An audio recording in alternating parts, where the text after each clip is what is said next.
there's my silver black velvet script brush. It's a lot like a liner or a rigger. And I like to use it for small little details like the eyes. And I'm just reapplying the eyeliner to make sure that it's really nice and black and dark. And I'm using lamp black to do that.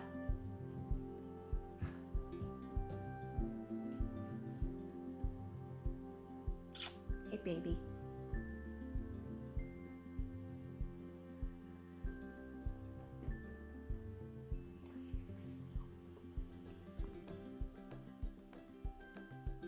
I want. And then I'm putting in La. the darks of his pupil. And I really want to make that area pop and add some interest. Everything else is really soft, but his eyes are really, really dark.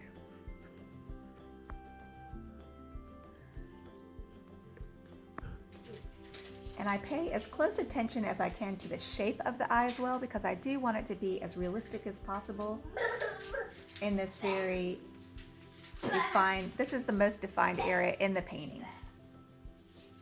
And that's kind of a compositional choice because I figure that's where the eye will lead. So detail is helpful there. Parker, if you're quiet and let me finish this, we'll go see Tiger. But you got to be quiet, okay? And then we'll go see Tiger. Get your milk off the couch, buddy. Your milk's over there on the couch. Then I also put in his feet on dry paper, just so they get really dark and sharp.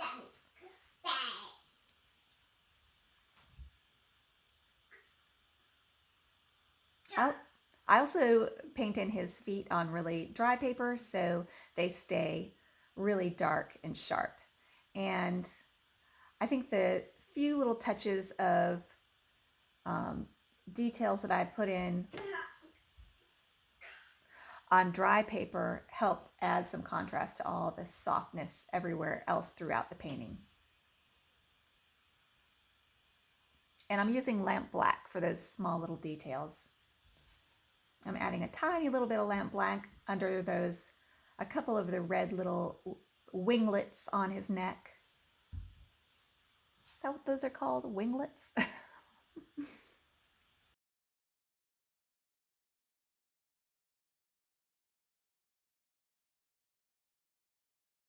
So I'm just painting in the small, tiny little details with my rigger brush on dry paper. And when you're painting these tiny little details at the end, then that's when you want to work on dry paper so that you can get a few little sharp details, and that will really help make your painting read as a more realistic looking piece, even though there's still a lot of soft edges in it.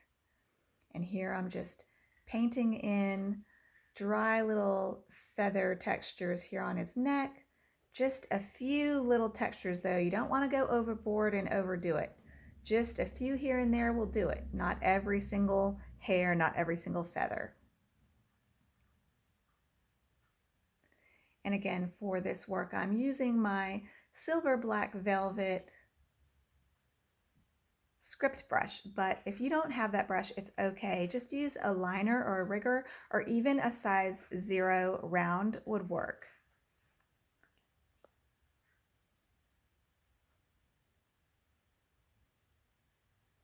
This is also a good time in the painting to take pictures of it, look at it on your computer, put it up on the wall, and walk away from it so you can decide what it needs. So that can help just to take a little break from the painting.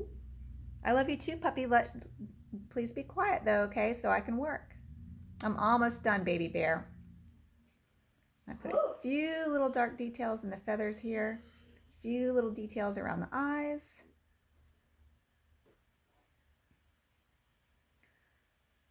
Trying to make a conscious effort not to overdo it. And here I'm using the scrubber brush.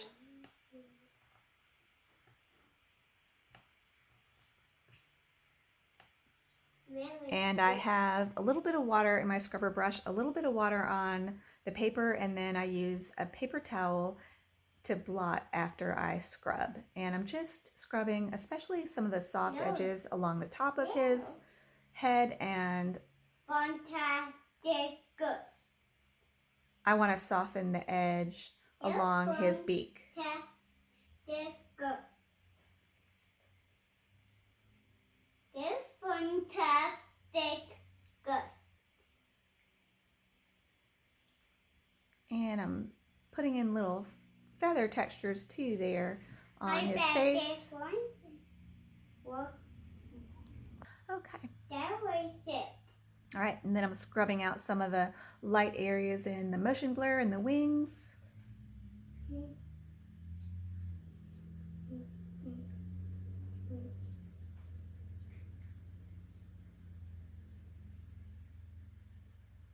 Blotting, scrubbing. This is my stiff scrubber brush by Royal & Langnickel. I think it's a size 2. It's the smallest one I have, and it's a stiff scrubber. They sell soft scrubbers too, which I also have those, but I don't use them nearly as much. I'm using my stiff scrubber here to put in some of these motion blurs in the wings. I want some more. And then I'm gonna soften just ever so slightly that little white, it's like a racing stripe along his wing. I'm just scrubbing that out a little bit, softening that up, but being careful to keep it white.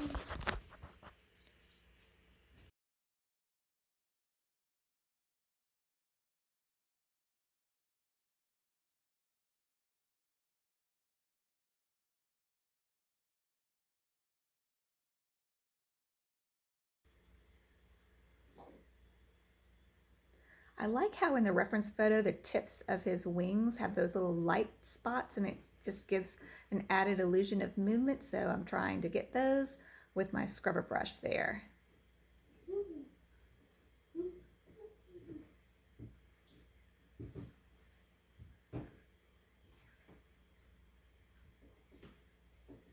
I not going to be like this.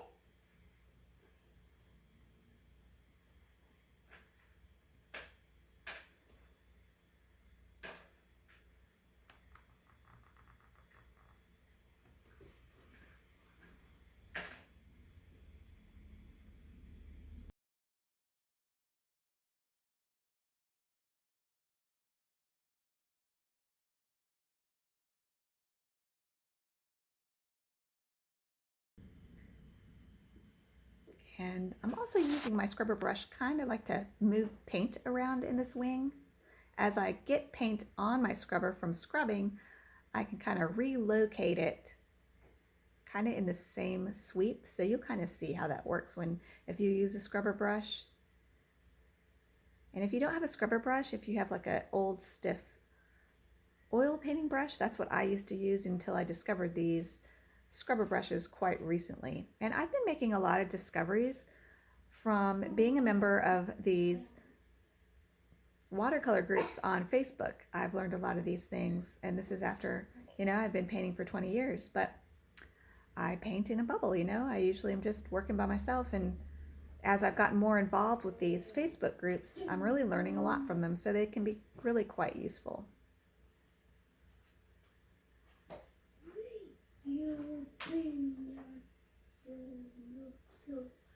And I'm softening a lot of these edges, especially these lighter edges of the bird, like the top of his head, the area of his neck and throat, the top of his beak, his wings. That's where I use the scrubber the most. Now I'm going to play with this back wing again. It looks like I'm wetting this whole area again.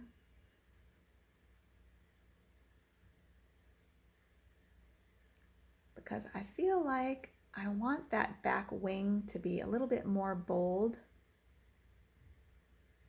And I want to just play with it some more. I'm tinkering. I'm kind of looking at this whole painting as one big tinker. I'm just trying things out.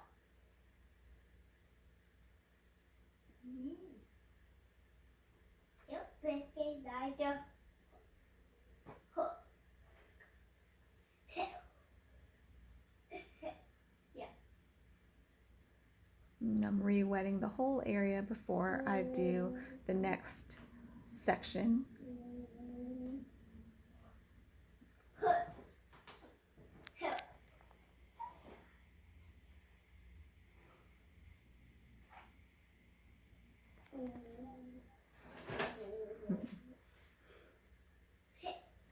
And so I really want to show off the white of that beak, so that's why I've made this decision right here to darken the background in that spot right above his beak, because I really want it to pop out more, just because I like the drama of a hummingbird's long, slender, elegant beak. So I really want to play that up a little bit more. So that's why I made that choice. And it does really pop out that beak. To have some more some more dark background behind it.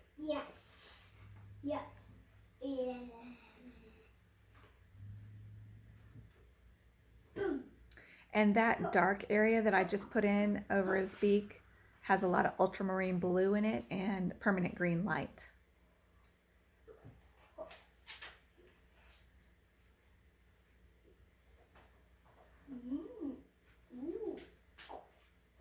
And I'm painting a very delicate tea to milk consistency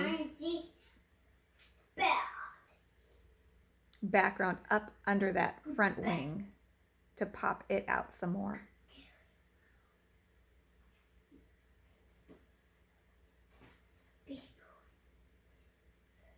And I really want to play up the light areas of that back wing, so I'm darkening the background behind that wing too.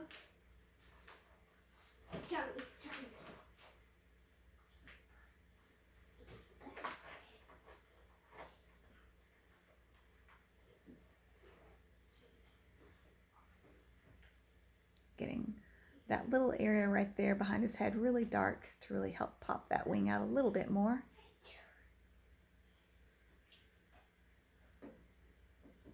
And also the top of his head is really light, so I'm painting a little bit more background behind that to pop his head out. Splashing a little bit of clear water into those areas that I just worked in the background to put some light speckling in the background just to make it look a little bit more dreamy. And I'm just getting this whole area moist with my Alvaro Castagnet. Carefully painting around that beak. I want to keep it bright white. And I want to keep the top of that wing bright white. So very careful to paint around those areas.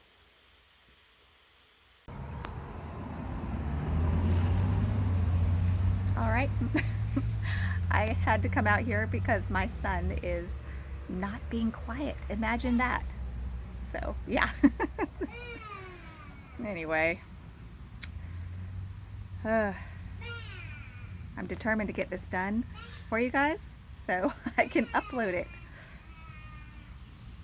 I have so many things that I'm excited to paint. I want to be able to move on, but it's hard, y'all. It's hard.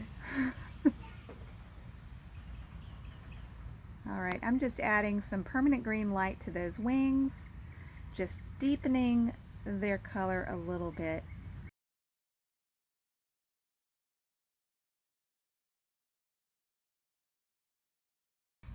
And then I use some burnt sienna in the longer feathers of the wings to kind of also, I think the color helps separate them from the rest of the bird.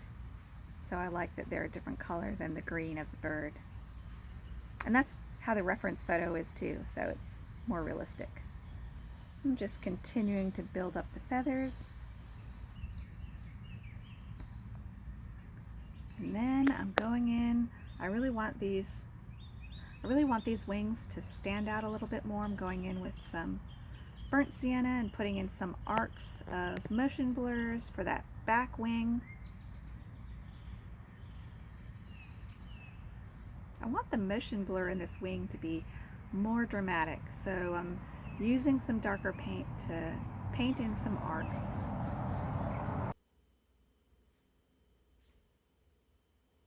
I'm painting some more ultramarine blue to tie those wings into the background and continue to pop out that front wing as well.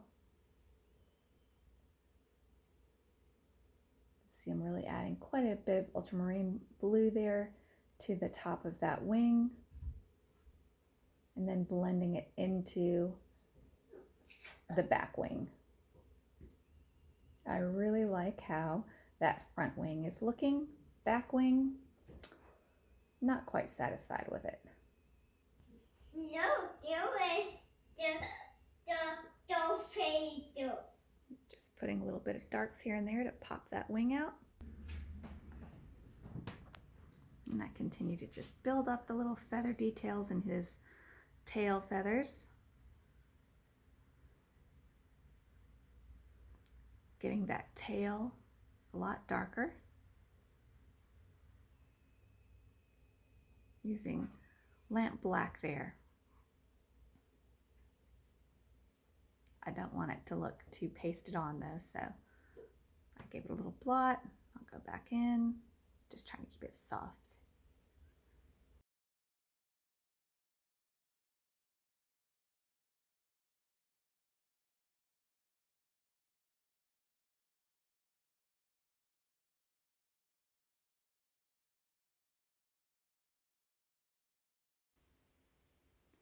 Using that lamp black judiciously, but just a little in that back tail to give it some definition.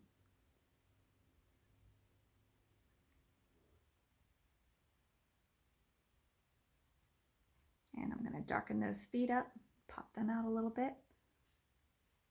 And again, I'm adding even more tea consistency, just another glaze really of ultramarine blue along the top of that beak to really pop it out even more. And then I'm going to go into the tail and scrub out some highlights along the top of his tail.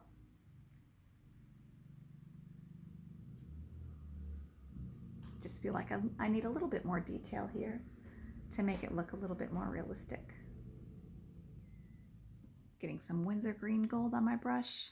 I'm going to add some darker colors here along the bottom edge of the bird because the top of the bird is where the light is hitting. So I do want the bottom half of the bird to be a little bit darker and I want the top to be lighter.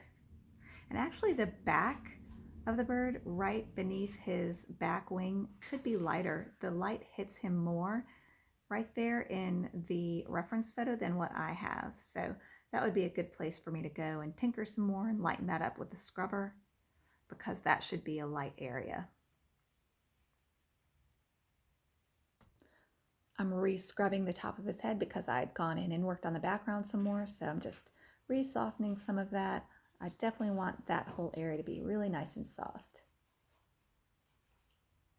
And that part of his nose right there in front of his eyes, I probably could just get rid of that line there and have it completely merge with the background, and it would be pretty. I might do that. Watching this now, I'm seeing things that I'd like to go in and tinker with more.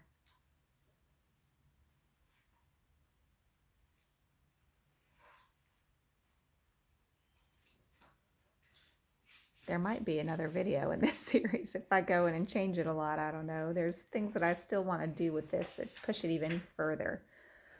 But I'd like to do more motion blur on that back wing and make it more dramatic than what it is in the reference photo. For example, I think that would be cool. Like to make the arc longer and maybe even go over his head to show that where his wing is flat.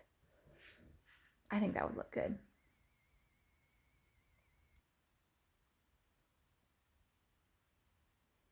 And I'm going to use my scrubber brush to go into the wings and put those little light white lines in there that are so pretty.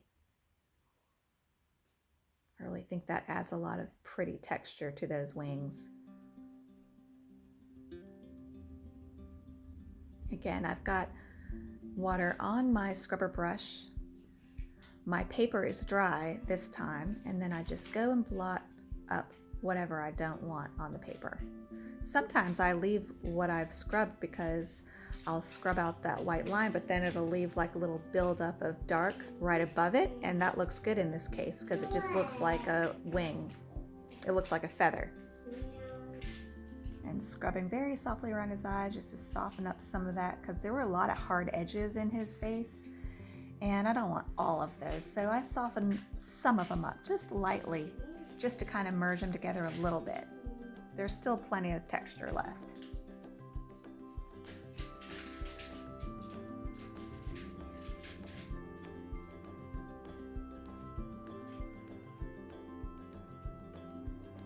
I'm really determined to get that beak nice.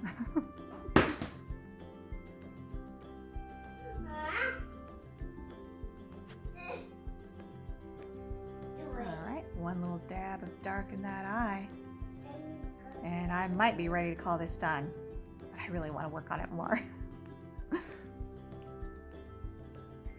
And here is the final product.